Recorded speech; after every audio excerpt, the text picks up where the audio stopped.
اعوذ باللہ من الشیطان الرجیم بسم اللہ الرحمن الرحیم۔ آج کا لیسن ہے ہمارا سورۃ البقرہ آیت نمبر 26 سے 30 تک کی ٹوٹل 4 آیات ہیں۔ ان آیات میں لفظی اور با محاورہ ترجمہ، روٹ ورڈ اور مشکل الفاظ کی وضاحت کریں گی۔ شروع کرتے ہیں اللہ کے نام سے جو بڑا مہربان نہایت رحم والا ہے۔ ان بے شک اللہ لا نہیں یستحیی وہ شرماتا، اللہ نہیں شرماتا۔ یستحیی اس کو ذرا کھولیں گے، یا کا مطلب وہ آ جائے گا۔ اس کا روٹ ورڈ یعنی جس سے یہ لفظ بنا ہے یا حیا کا لفظ جو ہم اردو میں بولتے ہیں وہ بھی اسی سے ہی ہے۔ اگر ہم لفظ حیات یعنی زندگی بولیں تو وہ حیات کا روٹ ورڈ بھی یا ہے۔ اس کا مطلب ہے حیا کرنا، شرم کرنا، جھجک محسوس کرنا۔ ان اللہ لا یستحیی بے شک اللہ تعالیٰ نہیں جھجکتا، بے شک اللہ تعالیٰ شرم یا حیا محسوس نہیں کرتا۔ کس سے؟ ان کے یضربا وہ بیان کرے، یا کسی بھی لفظ کے شروع میں آ جائے گا تو آپ اس کا مطلب وہ کریں گے، جیسے یستحیی میں یا آ گیا ہے، اسی طرح یضربا میں یا آ گیا ہے۔ تو اب آپ کو پتہ ہونا چاہیے کہ اگر میں کہہ رہی ہوں کہ وہ بیان کرے تو میں وہ کس سے لے رہی ہوں؟ یا سے۔ یضربا ضاد را با، ضربا سے ہے۔ یضرب کا اصل معنی ہے مارنا، لیکن آپ یہاں دیکھیے گا کہ جب یضربا کا لفظ مثال کے ساتھ آئے، یعنی یضربا آگے لفظ آ رہا ہے مثلاً، جب یہ لفظ مثال کے ساتھ آئے جیسے یضربا مثلاً تو اس کا معنی ہوگا بیان کرنا۔ اگر مثلاً آگے نہ آتا تو پھر اس کا مطلب تھا مارنا۔ تو اب آگے مثلاً آ گیا ہے تو ہم کہیں گے ان کے یضربا وہ بیان کرے۔ دوبارہ ذرا غور سے سنیے، جب کبھی ضربا کا لفظ مثلاً کے ساتھ آ جائے تو اس کا مطلب ہوگا بیان کرنا۔ ویسے ضربا کا اصل مطلب ہے مارنا۔ اب ہم یوں تو نہیں کہہ سکتے کہ جو مثال ہے وہ مارے، کیونکہ جو مثال ہے وہ ماری نہیں جاتی بلکہ مثال بیان کی جاتی ہے۔ اس طرح کسی بات کو بیان کرنا کہ اس سے دوسری بات آسانی سے سمجھ آ جائے۔ اسی لیے اردو کا ایک مشہور لفظ بولا جاتا ہے ضرب المثل، ایسی مثال یا کہاوت جو کسی بات کو سمجھانے کے لیے بیان کی جائے۔ مثلاً مثال، مثلاً مثال۔ اب یہاں جو لفظ میم الف ما ہے اس کو ذرا آپ نے غور سے دیکھنا ہے۔ بیان کرے مثلاً کوئی مثال، ما یہاں مطلب ہے خواہ۔ جو میم الف ما ہے یہ لفظ یہاں تاکید کے لیے آیا ہے، زور کے لیے آیا ہے تاکہ بات میں تاکید پائی جائے۔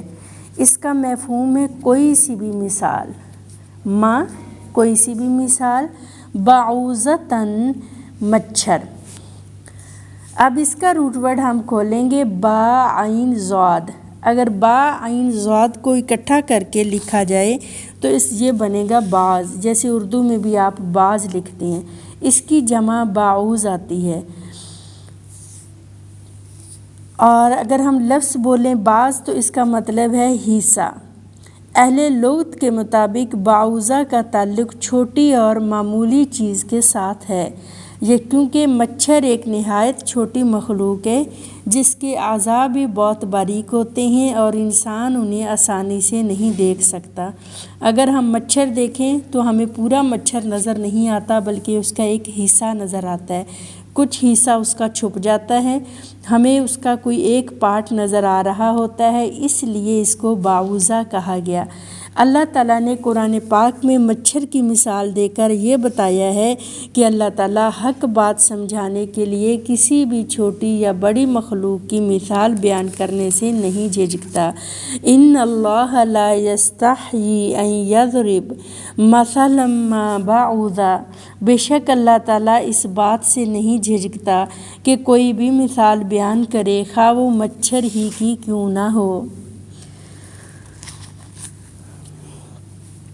لفظ سے آگے فما، یا جو فوقہا اوپر ہے اس کے، فما فوقہا، فوق کہتے ہیں اوپر کو۔ اس سے پچھلی آیتوں میں جنات تجری من تحتہا الانہار، جو تحت لفظ ہے وہ ہوتا ہے نیچے اور فوق ہوتا ہے اوپر۔ اس طرح یہ ایک دوسرے کے متبادل یعنی اپوزٹ ہو جائے گا، فوق اوپر، تحت نیچے۔ فَأَمَّا، اس کا معنی ہے پس جو۔ اس کو آپ یہاں ایک بڑا ہی اہم جملہ قرآن پاک کی سائیڈ کے اوپر لکھ لیں کہ یہ حرف تفصیل بیان کرنے کے لیے آیا ہے، یعنی اس کا مطلب ہے یہاں تک ان لوگوں کا تعلق ہے۔ اب ماں کیا معنی دے رہا ہے؟ یہاں تک۔ یاد رکھیے گا فَأَمَّا میں جو لفظ ماں ہے اس کا مطلب ہے پس یہاں تک۔ الذین، وہ لوگ، آمنوا، جو ایمان لائے، پس یا وہ، یعلمون، پس وہ جانتے ہیں، ان، بے شک، ہو، وہ۔ اب یہ جو ان ہو ہے یہ ایک مثال کی طرف اشارہ ہے، یعنی کہ وہ مثال جو اللہ بیان کر رہا ہے ان ہو، یہ اس مثال کی طرف اشارہ ہے۔ اب وہ مثال کیا ہے؟ اس سے مراد 3 چیزیں ہیں۔ نمبر 1 رسول صلی اللہ علیہ وآلہ وسلم، نمبر 2 قرآن، یا پھر اسلام۔ یہ 3 چیزیں اس سے مراد ہو سکتی ہے۔ انہو کی جو ضمیر ہے ان تینوں چیزوں کی طرف اشارہ دے رہی ہے۔ یعلمون کے جو علم والے ہیں وہ جانتے ہیں۔ رسول صلی اللہ علیہ وآلہ وسلم بالکل سچ ہے، جو ہمیں بیان کر رہا ہے وہ اللہ ہی کی طرف آ رہا ہے۔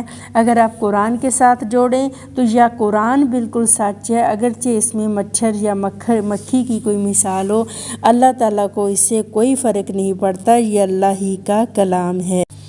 انہ الحق، بے شک حق ہے اس کی طرف سے۔ اب حق کس کو کہتے ہیں؟ روٹ ورڈ ہے اس کا ہا قاف کاف، بالکل سچ اور درست بات کرنا۔ من ربہم، من سے، ربی رب، ہم ان کی طرف سے، ان کے رب کی طرف سے۔ دوبارہ پھر وہی لفظ آ گیا واو اور اما، جو کہ الذین، جن لوگوں نے کفروا، کفر کیا۔ جو ترجمہ کرتے ہوئے ہر لفظ کی وضاحت نہیں ہوتی، جو مشکل لفظ ہوتا ہے صرف اسی کی ہی وضاحت ہوگی، اس لیے آپ نے مشکل لفظ کو انڈر لائن کر لینا ہے۔ فَيَقُولُونَ، پس یا وہ، یقولون، وہ کہتے ہیں، ما، کیا۔ اب یہاں جو لفظ ما ہے یہ سوال کے لیے آیا ہے، سوالیہ نشان، ٹھیک ہے۔ ارادہ، ارادہ کیا، اللہ، اللہ نے۔ ارادہ کا مطلب ہے، یہ آپ دیکھیے گا، ارادہ کا مطلب ہے لفظ ہم اردو میں بولتے ہیں مرید، ٹھیک ہے۔ ارادہ ہو یا مرید ہو، اس کا روٹ ورڈ ہوگا واو رادہ، ورد سے، یعنی چاہنا۔ تو اس کا مطلب ہے کیا کچھ ارادہ کیا اللہ تعالیٰ نے، بی ہاذا، بی ساتھ، ہاذا اس کے۔ یہاں سے آپ نے تھوڑی سی لفظوں کے اوپر توجہ رکھنی ہے کہ وہ پوچھتے ہیں، جو لوگ انکار کرنے والے ہیں، کہ اللہ تعالیٰ اس مثال کے ساتھ کیا ارادہ کرتا ہے۔ یا پھر لفظ کے شروع میں آ گیا یذلو، یا کا مطلب کیا ہوگا؟ واو، یعنی وہ۔ یذلو، وہ ذلو گمراہ کرتا ہے، بی ساتھ ہی اس کے، کثیرن، بہت زیادہ۔ اب ہم یہاں یذلو لفظ کو بولیں گے، لفظ ہے ضاد لام لام، یعنی ضلالت اردو میں لفظ بولتے ہیں۔ اسی طرح کسی کا گمراہ قرار دینا، یعنی ایک شخص جب غلط کام کرے تو اس کو گمراہ کہنا، کسی کو اس کے غلط کاموں کی بنا پر گمراہ ثابت کرنا، یعنی یضلو جو لفظ ہے یہ گمراہی کے لیے آتا ہے، اور یضلو اس وقت آتا ہے جب کسی کو صرف گمراہ کہہ دینا نہیں بلکہ اس کے بارے میں فیصلہ کر دینا کہ یہ ہر صورت گمراہی پر آ چکا ہے۔ یضل بہ کثیرا، گمراہ قرار دینا اس کے ساتھ بہت سے لوگوں کو، یعنی انسان ایسی حرکتیں کرے کہ اس سے لوگ اس کی حرکتوں کی وجہ سے اس کا گمراہ ہونا ثابت کر دیں۔ وَیَہْدِی، اور وہ ہدایت دیتا ہے، بھی ساتھ ہی اس کے کثیراً بہت سے لوگوں کو۔ واو اور ماں نہیں، یہاں ماں نفی کے لیے آیا ہے، یہاں اس کا مطلب نو ہوگا۔ ماں نہیں، یوں وہ یضل گمراہ کرتا، بھی ساتھ ہی اس کے، الا مگر، الفاسقین مگر فاسقوں کو۔ فاسقین لفظ کو میں کھولنا چاہوں گی، اس کا روٹ ورڈ ہے فا سین قاف، فسق۔ اب آپ نے فسق نہیں بولنا، فا کے نیچے زیر بولنی ہے، فسق۔ فسق کا لفظی معنی ہے حد سے باہر نکلنا، رد کر دینا، اللہ کا حکم رد کر دینا، گویا کہ وہ نافرمانی بن جائے۔ فاسق کا مطلب نافرمان بھی ہے۔ فاسقین کا جو لفظ ہے یہ کس حرف سے شروع ہو رہا ہے؟ اس کا پہلا حرف کیا ہے؟ فا۔ یہ بات یاد رکھنے کی ہے کہ عربی زبان میں جو لفظ فا سے شروع ہوتے ہیں ان کے اندر کھلنا، جدا ہونا، کسی چیز کا پایا جانا پایا جاتا ہے۔ مثلا فجر، فجر کو فجر کیوں کہتے ہیں؟ کیونکہ رات اور دن کی روشنی الگ الگ ہو جاتی ہے، رات کی روشنی سے دن کی روشنی پھوٹ نکلتی ہے۔ اسی طرح سے فلک یعنی آسمان، قل اعوذ برب الفلق، اندھیرا چلا جاتا ہے اور صبح شروع ہو جاتی ہے۔ اسی طرح فخر کرنا، یہ بھی فا سے ہے، اپنے آپ کو بڑا کرنا، تکبر کا پھٹ پڑنا۔ اسی طرح سے لفظ ہوتا ہے فرحت یا فرحہ، یعنی خوشی، جب بندہ خوش ہوتا ہے تو خوشی سے اس کا منہ کھل جاتا ہے، تو منہ بند کر کے کوئی انسان خوش نہیں ہو سکتا۔ یاد رکھیے گا فا سے شروع ہونے والے لفظ کھلنے، پھٹنے، بند ہونے، جدا ہونے، الگ الگ کرنے کے مفہوم میں آ جاتے ہیں۔ کوشش کیجیے گا اس سے کوئی اور لفظ بھی آپ ڈھونڈیے گا۔ ہمارا مقصد کیا ہے؟ قرآن پاک کی ٹرانسلیشن کرتے ہوئے غور و فکر کرنا۔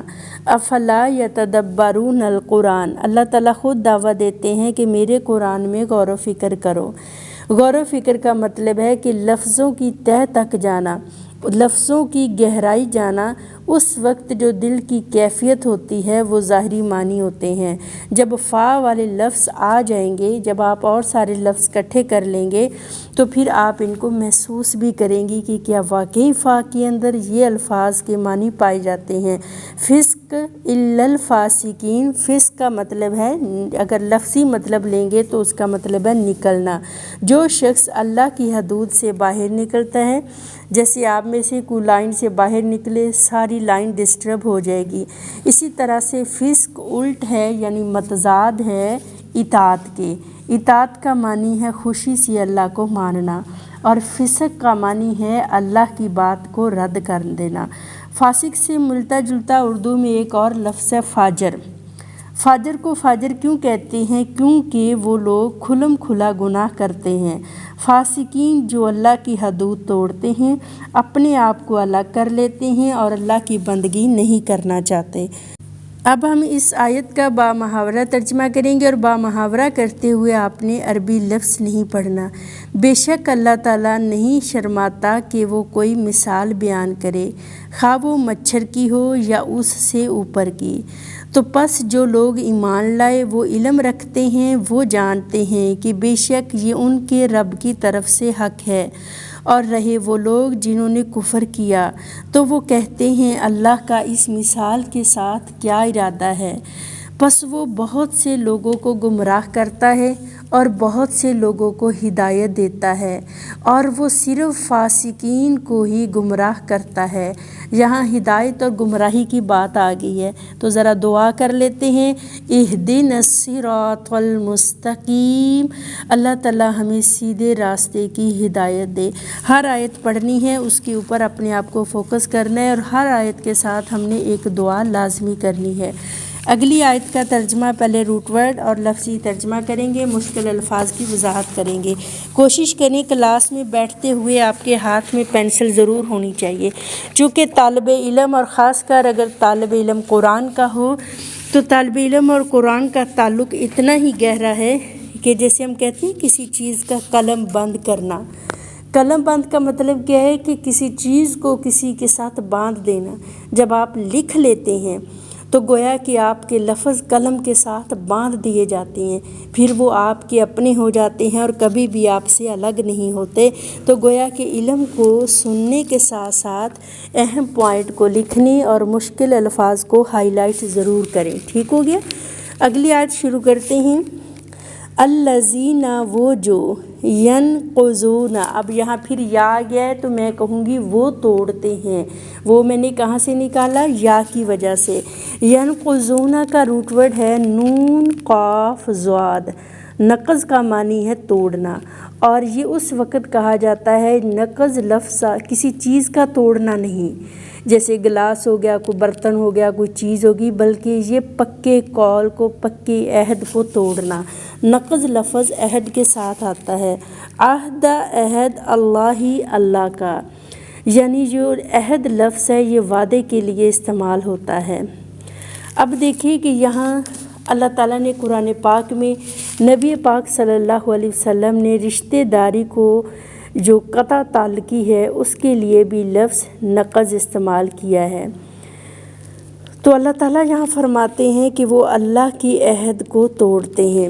عہد کئی بنیادی معنوں میں استعمال ہوتا ہے۔ عہد کا لفظ ہوتا ہے ذمہ، امان، دوستی، وصیت، ایسا اقرار نامہ یا ایسا وعدہ جو پورا کیے بغیر اس کو توڑ دیا جائے۔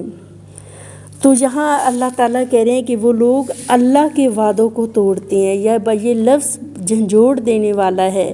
یہ وعدہ کسی شخص کے ساتھ نہیں، کسی انسان کے ساتھ نہیں، یہ میرا اور آپ کا ایمانی وعدہ ہے کہ وہ اللہ کے وعدوں کو توڑ دیتے ہیں۔ من سے بعد، بعد کس کے بعد؟ میثاقہ، میثاق مضبوط ہی اس کے۔ اب میں میثاق لفظ کو کھولنا چاہوں گی، اس کا روٹ ورڈ ہے واو سا قاف، وثق، یعنی ایسی رسی یا زنجیر جس سے کسی چیز کو باندھا جائے۔ ایسی رسی، ایسی زنجیر کو وثق کہتے ہیں جس سے کسی چیز کو باندھا جائے۔ جس میں یہ بات ہم لفظ بولتے ہیں میں پورے وثوق سے کہتی ہوں، یقین سے کہتی ہوں۔ یہ چیز آپ پہلے بھی پڑھ چکے ہیں۔ میثاق وہ عہد و پیمانہ ہے جو مزید پکا کیا جائے۔ ایک تو لفظ صرف عہد ہے، ایک میثاق عہد ہے، یعنی ایسا عہد جو سب سے زیادہ پکا ہو۔ وعدے کو مزید مضبوط کرنے کے لیے لفظ وثق بولا جاتا ہے، یعنی وہ لوگ اللہ کے وعدے کو مضبوط کرنے کے بعد توڑتے ہیں۔ واو اور یقطعون، یہاں بھی یا آ گیا ہے تو میں کہوں گی وہ کاٹتے ہیں۔ اس کا روٹ ورڈ ہے قاف طا عین، قطع۔ قطع کا معنی ہے کسی چیز کو کاٹنا۔ اردو میں لفظ بولتے ہیں قطع تعلقی، یعنی کسی چیز کو کسی سے الگ کر دینا۔ بعض دفعہ رشتہ داری میں قطع تعلقی کی جاتی ہے، اس کا مطلب یہ ہوتا ہے کہ اپنے آپ کو کسی دوسرے رشتے سے الگ کر لینا۔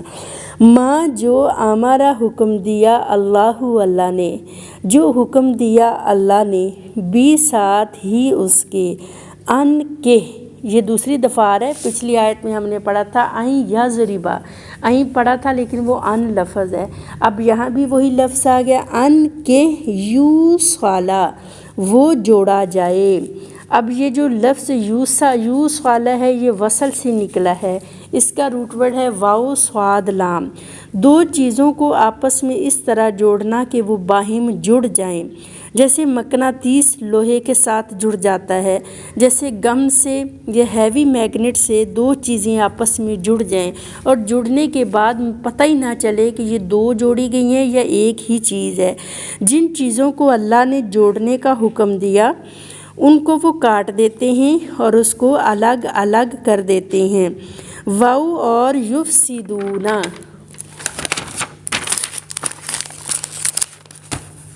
وہ فساد کرتے ہیں فی الارض، زمین میں۔ اب یہاں جو فساد کا لفظ ہے یہ کافی دفعہ پیچھے گزر چکا ہے۔ پچھلی آیت میں ہم نے پڑھا تھا فاسق، الا الفاسقین، اور یہاں آ گیا وَيُفْسِدُونَ فِي الْأَرْضِ، وہ فساد پیدا کرتے ہیں۔ یاد رکھیے گا فساد بھی وہی پیدا کرتے ہیں جو حقیقت میں کیا ہوتے ہیں؟ فاسق ہوتے ہیں۔ یہ دو خامیاں ہو گئی ہیں، فاسق ہیں اور فساد پیدا کرتے ہیں۔ کون لوگ؟ اولئک، وہی لوگ، ہم الخاسرون، وہ خسارہ پانے والے ہیں، وہی لوگ نقصان اٹھانے والے ہیں۔ خاسین را، یہ اس کا روٹ ورڈ ہے۔ اب اس آیت کا ہم کٹھا ترجمہ کریں گے۔ کون لوگ؟ یہ ان لوگوں کا ذکر کیا جا رہا ہے کہ جو فاسق ہیں، جو فسادی ہیں، جو خسارے والے یعنی نقصان اٹھانے والے لوگ ہیں۔ وہ توڑتے ہیں اللہ کی عہد کو مضبوط کرنے کے بعد، اور جو اللہ نے جس کو جوڑنے کا حکم دیا ہے وہ اس کو کاٹتے ہیں، اور یہ کہ وہ زمین میں فساد پھیلاتے ہیں، اور وہی لوگ خسارہ پانے والے ہیں۔ آج کی تیسری آیت شروع کرتے ہیں۔ کیفا، کیفا لفظ اس کا مطلب ہے کیسے، کیوں کر، کس طرح۔ اس کو ہم گرامیٹکلی طور پر کہیں گے کہ یہ نہ تو اسم ہے نہ فعل ہے، بلکہ یہ حرف ہے، اور اس کو اردو گرامر میں حرف استفہامیہ بولا جاتا ہے، یعنی سوال کے لیے۔ کیوں، کیسے، کیوں کر۔ کیفا کو انڈرلائن کر کے ساتھ لکھ لیجئے گا کہ یہ حرف ہے اور استفہامیہ ہے، یعنی سوال کرنے کے لیے ہے۔ تا تم، تکفرون، تم کفر کرتے ہو، کافارا کفر سے ہے، بی ساتھ اللہ، اللہ کے، وَو اور کن ہو تم امواتن، مردہ۔ اب یہ جو امواتن لفظ ہے یہ میت کی جمع امواتن ہے، ایک میت اور امواتن زیادہ ساری۔ اللہ تعالیٰ فرماتے ہیں کہ تم میت تھے، کچھ بھی نہیں تھے، تم مردہ تھے، پس احیا، اس نے زندگی دی، اس نے زندہ کیا، کم، تم کو۔ اب احیا لفظ ہم نے شروع میں پڑھا تھا، ان اللہ لا یستحیی، اس کا روٹ ورڈ بھی ہا یا تھا، اور احیا کا لفظ بھی ہا یا حیات سے، زندگی سے ہے، یہ سیم لفظ ہے۔ ثم، پھر، وہ میتو، موت دے گا، کم، تمہیں، پھر وہ موت دے گا تم کو، میم واو تا اس کا روٹ ورڈ ہے۔ ثم، پھر، یحیی، زندہ کرے گا وہ، کم، تمہیں، اس کا روٹ ورڈ تیسری دفعہ آ گیا ہا یا۔ یحییکم ہو، فاحیاکم ہو، یستحیی ہو، سب ایک ہی روٹ سے بنے ہیں، ہا یا سے۔ پھر وہ تم کو زندہ کرے گا، ثم، پھر، الی، طرف ہی اس کی، ترجعون، تم لوٹائے جاؤ گے، را، جیم، عین، یرجعون ہو یا ترجعون ہو، دونوں میں ہی لوٹنے کی بات ہے۔ اب ہم اس کا اکٹھا ترجمہ کریں گے کہ تم اللہ کے ساتھ کیسے کفر کرتے ہو۔ تم مردہ تھے، پھر اس نے تم کو زندہ کیا، پھر وہ تم کو مارے گا، پھر تم کو زندہ کرے گا، اور پھر تم اسی کی طرف لوٹائے جاؤ گے۔ جب کسی کا موت کا سنیں تو ایک لفظ بولتے ہیں، ایک جملہ بولتے ہیں، انا للہ و انا الیہ راجعون، ہم اللہ ہی کے تھے اور اللہ ہی کی طرف لوٹ کر جانا ہے، ہم اسی کی طرف سے آئے تھے اور اسی کی طرف ہی ہم نے لوٹ کر جانا ہے۔ آج کے لیسن کی آخری آیت ہے، ہوا وہ کون یعنی اللہ تعالیٰ، الذی جس نے، خلق پیدا کیا، لا کے لیے، کم تمہارے لیے، هو الذی خلقکم وہی ذات ہے جس نے پیدا کیا تمہارے لیے۔ کیا پیدا کیا؟ ما جو فی الارض زمین میں ہے، جمیعاً سب کا سب، یعنی اس زمین میں جتنا کچھ بھی ہے وہ سب اللہ نے تمہارے لیے پیدا کیا۔ یعنی اللہ تعالیٰ یہ کہہ رہے ہیں کہ اے بندہ مومن، یہ کائنات بنائی ہی تیرے لیے ہے۔ ثم پھر، استوا، یہ لفظ کھولوں گی، اس پہ ذرا غور کیجئے گا۔ استوا وہ متوجہ ہوا، اس نے دھیان دیا، اس کا روٹ ہے سین واو یا۔ استوا کا مطلب ہے سیدھا کھڑا ہونا۔ اب چونکہ استوا کے ساتھ الا آ گیا ہے آگے، اس لیے اس کو ایک ایرو کا نشان بنا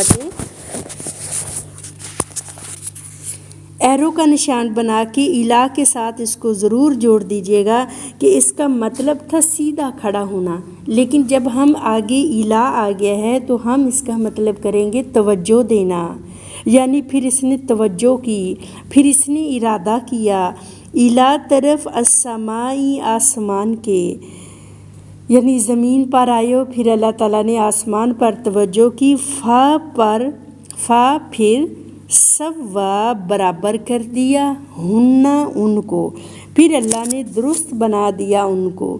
اب یہاں دیکھیے گا استوا اور سوا کا روٹ ورڈ ایک ہی ہے، یعنی ایک ہی مادہ سے بنے ہیں، سین واو یا ہی اس کا روٹ ورڈ ہے۔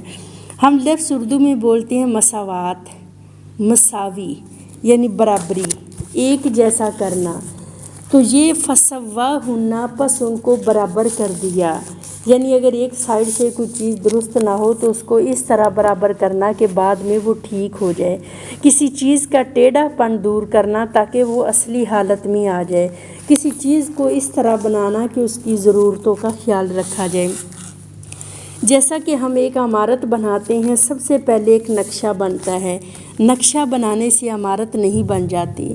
اللہ تعالیٰ یہاں اس کائنات کا نقشہ بنا رہے ہیں کہ آسمان پہلے بن گیا تھا، فسواہن، پھر اللہ تعالیٰ نے زمین کی دونوں طرف جو کنارے تھے وہ درست کیے، پہلے زمین کے اندر جو نعمتیں تھیں وہ ڈالیں، پھر آسمان کی طرح متوجہ ہوا۔ یہ سوال بھی بن سکتا ہے کہ اللہ تعالیٰ نے پہلے زمین بنائی یا آسمان بنایا؟